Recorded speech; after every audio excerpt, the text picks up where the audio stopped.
Olá, queridos!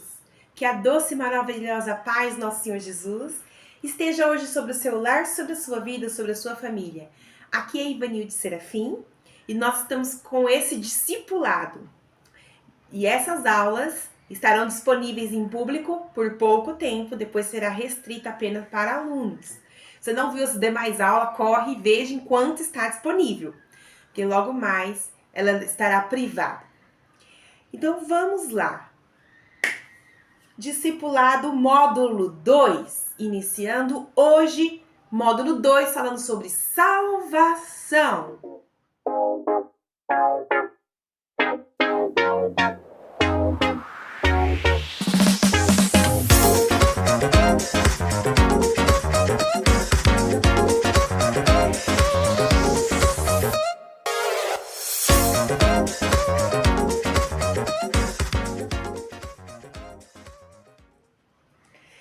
E aí, salvação. Vamos começar tudo do começo? O que é salvação? Então vamos lá.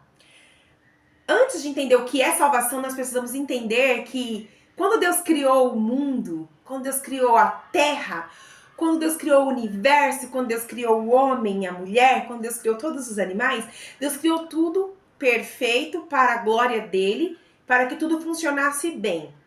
Mas ele deu livre-arbítrio e através do livre-arbítrio, o homem e a mulher lá no Éden escolheram desobedecer a Deus e escolheram pecar. E por um homem entrou o pecado no mundo. E depois que o pecado entrou, desde lá da antiguidade, eu quero dizer para você que antes de Deus falar haja luz, antes da criação, ele já sabia que aconteceria isso. E ele disse haja cruz, porque ele já tinha preparado um plano perfeito de salvação. E para entender que depois por um homem entrou o pecado no mundo, estragou o mundo inteiro, todas as pessoas que nascem com a herança de pecado dentro de si, todas as pessoas têm programado dentro deles para o mal.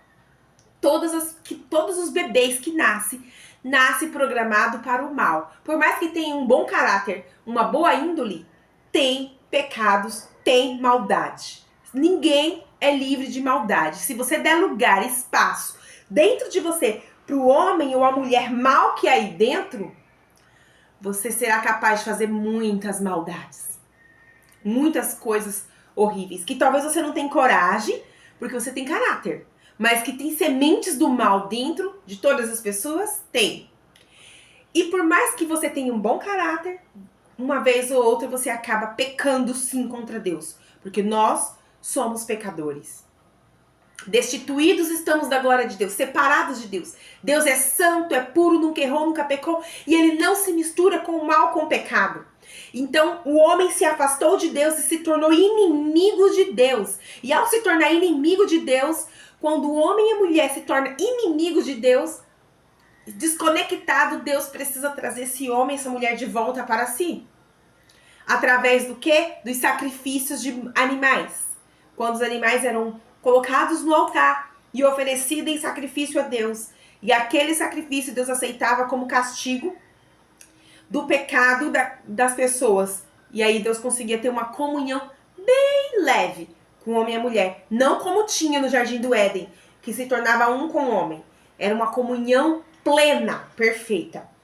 Então, mas Deus levantou profetas, sacerdotes que ofereciam sacrifício, que tinha essa comunhão com Deus para trazer Deus ao povo. Porém, agora entra a parte da salvação.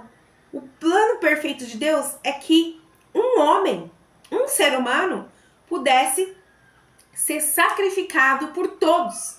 E não existiria nenhum ser humano sequer que teria essa possibilidade de ser sacrificado por todos, porque para isso, este homem tinha que ser puro e não ter pecado. E não existe ser humano nenhum que consiga essa proeza, a não ser o próprio Deus. Nós cremos no Deus Pai, Deus Filho e Deus Espírito Santo. São três que se dividem em três pessoas e conectados em união, eles são um. Depois nós vamos ter uma aula só para falar sobre essa parte da Trindade. Nós cremos na Trindade.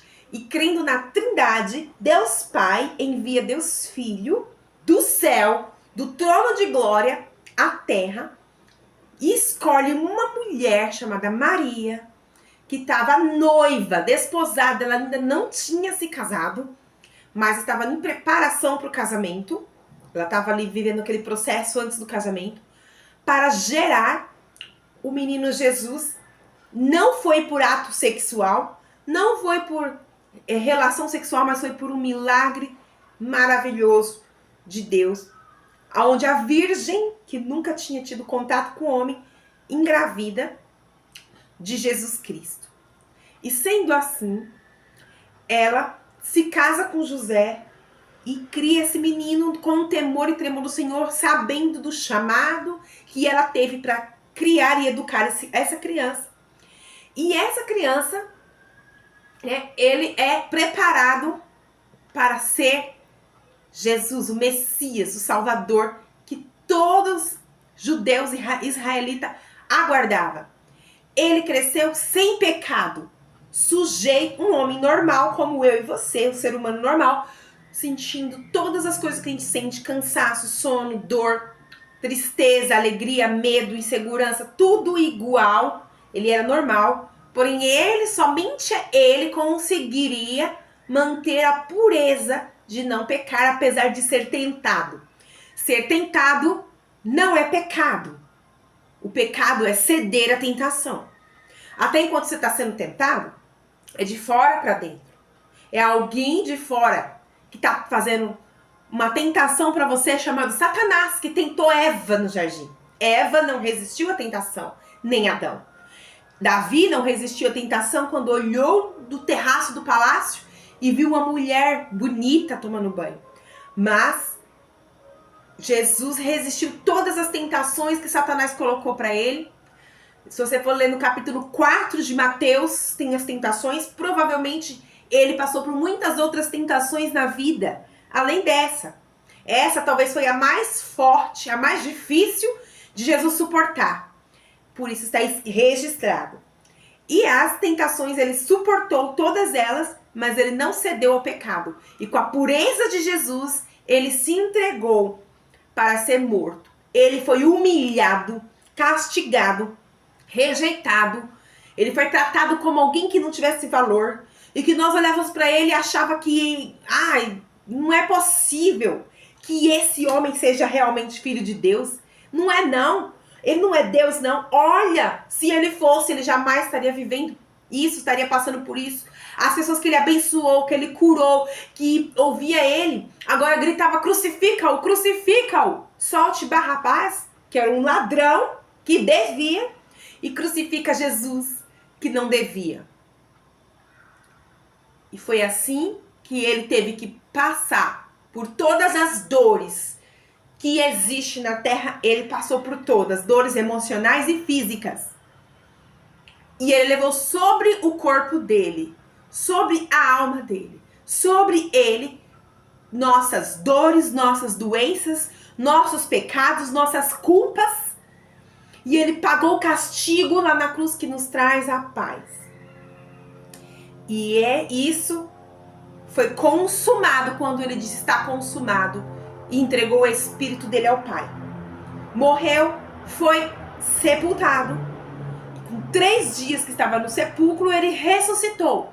Mas enquanto o corpo estava no sepulcro, ele desceu os mais baixos dos abismos, lá no inferno, lá onde tinha espíritos em prisão, pregou a esses espíritos, tirou do cativo o cativeiro, ou seja, pegou as pessoas, tirou daquele cativeiro aqueles que creram nele, na pregação que ele foi fazer lá, e levou para um outro lugar.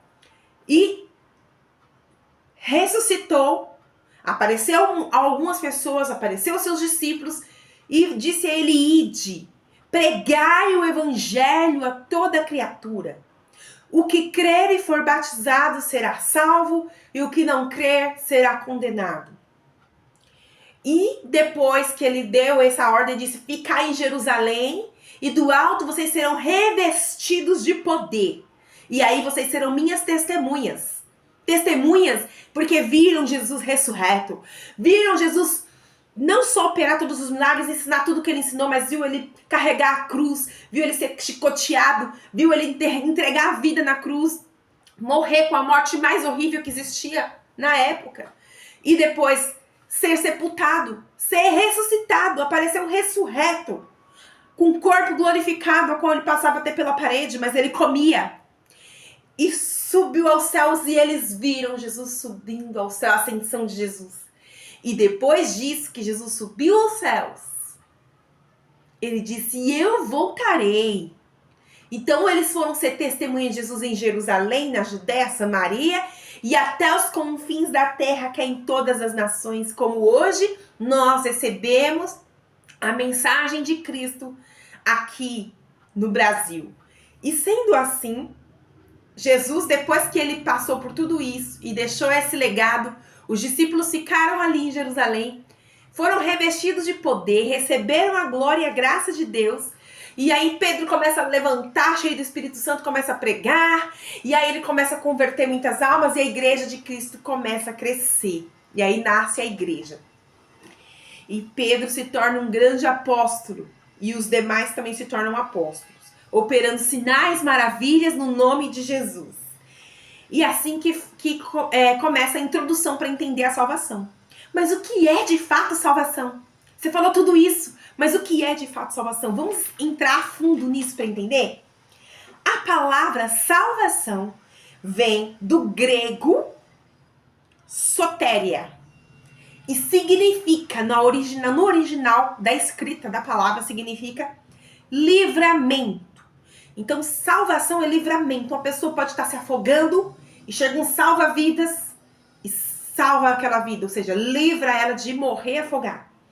Salvar a vida, os médicos salvam a vida de muitas pessoas que chegam lá morrendo.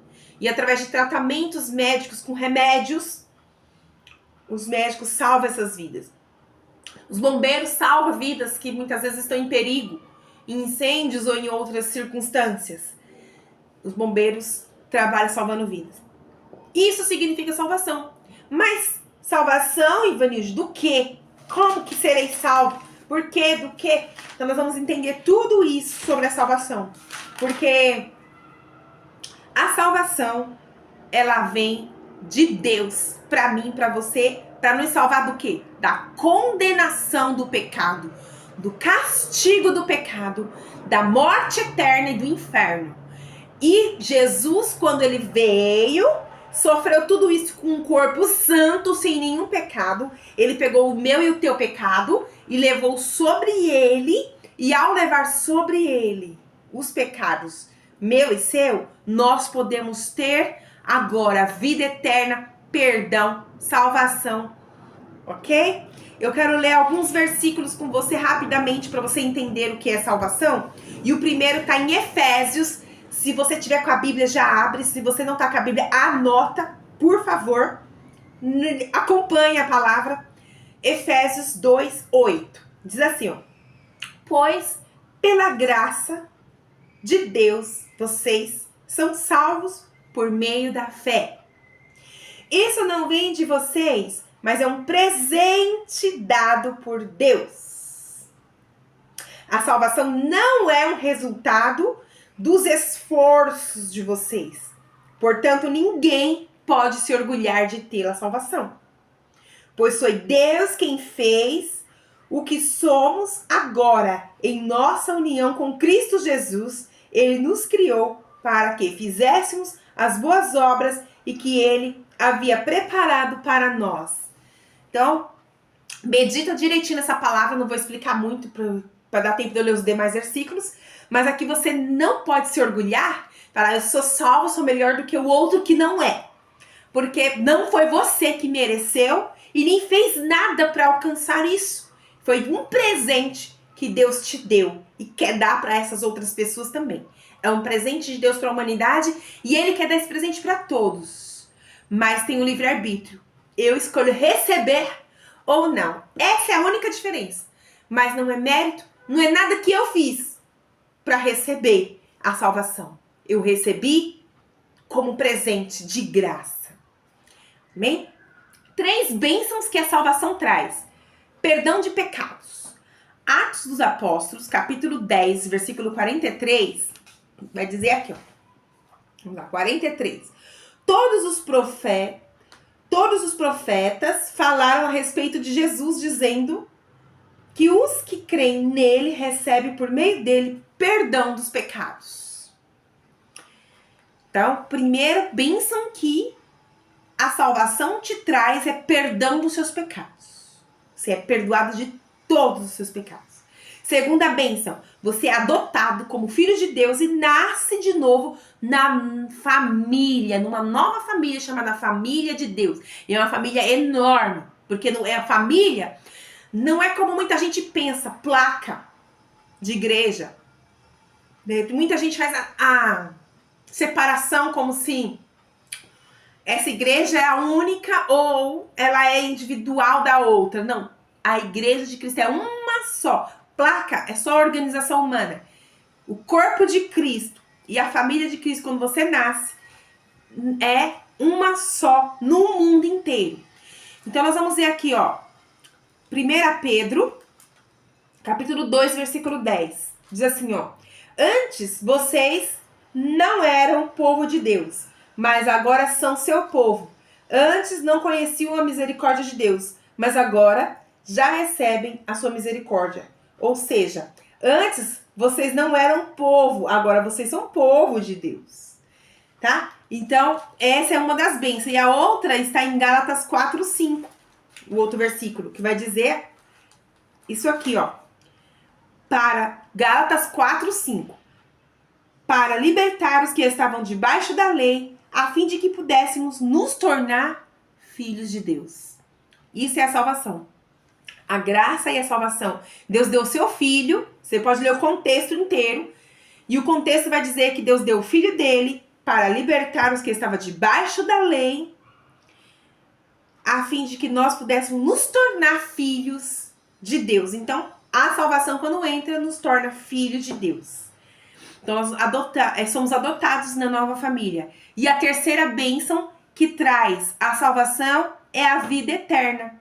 João 3,16 diz: porque Deus amou o mundo de tal maneira que deu seu Filho unigênito para que todo aquele que nele crer não pereça, mas tenha a vida eterna. Também 1 João, capítulo 2, versículo 25, diz assim: e o que o próprio Cristo prometeu dar a todos nós foi a vida eterna. E Tito, vamos ler Tito? O último versículo de hoje. Tito, capítulo 1 de Tito e o versículo 2. Que se baseia na esperança que recebemos. Não. Que se baseia na esperança de recebermos a vida eterna. Deus, que não mente, nos prometeu essa vida antes da criação do mundo. Então, a base da esperança que temos da vida eterna é que Deus Todo-Poderoso, Deus Pai, o El Shaddai, o Jeová, o Deus Criador, Ele nos deu uma palavra antes da fundação do mundo, nos prometendo a vida eterna, antes da criação do mundo. Então, essas são as palavras que eu queria deixar hoje nessa primeira aula desse módulo de salvação. Na próxima aula, nós estaremos respondendo para que ser salvo e por que ser salvo. E aí por diante nós vamos continuar falando, né? Nós vamos falar também de onde que vem a salvação, como fazer para a salvação, para quem é a salvação, né? E como que é uma vida de uma pessoa salva, para você identificar a sua vida e saber se você está enquadrado. Se não, você vai começar a enquadrar com a ajuda de Deus, do Espírito Santo. Também manter a salvação. Aí nós vamos encerrar o módulo salvação, dizendo sobre o que é redenção, justificação e reconciliação. E aí passaremos para o próximo módulo. Se até aqui tá tudo isso fazendo sentido pra você, se Deus tá falando no seu coração, se você ainda não entregou esse coração pra Jesus, você ainda não nasceu de novo, ainda não foi adotado por Deus, há uma oportunidade de você fazer isso. Vai lá, acho que na aula, não sei se é a aula 2 ou 3, que eu faço essa oração com vocês. Ou me procura no meu particular. Mas se você já fez isso, apenas receba isso como conteúdo de conhecimento, de crescimento e amadurecimento espiritual. Amém? Fiquem na paz do Senhor. Até a próxima aula, que nós vamos responder para que e por que devemos ser salvos. Até lá!